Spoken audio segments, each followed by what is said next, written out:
Unang-una, binabati ko po ang lahat ng Happy Earth Day ngayong April 22. Ito ay isang espesyal na araw para ipailala ang kahalagahan na alagaan at protektahan ang inang kalikasan para sa susunod na henerasyon. Ang Pilipinas ay isa sa most vulnerable na bansa sa epekto ng climate change dahil dito ang issue ng climate change ay relevant sa Pilipinas. Sa panahon ng pandemya, makakatulong ang lahat kahit sa munting paraan tulad ng pagtatapon ng wasto ng pinagamitan na face mask at face shields. Gawin natin ito at ituro sa ating mga bata. Patuloy rin nating impromote ang active transport. Kaugnay nito, isang magandang balita, no? Inilunsad ang isang matagumpay na public-private partnership kahapon. Ito ang DOTR SM Bike Manual para i-promote ang active transportation, road safety, courtesy, and etiquette para sa mga nagbibisikleta, driver at pedestrians.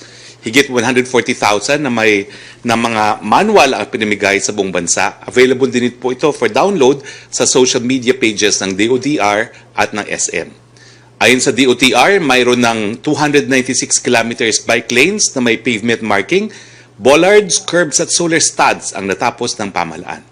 Ang target natin ay makapagtapos ng 535 kilometers of bike lanes bago matapos ang taon. Happy Earth Day to everyone.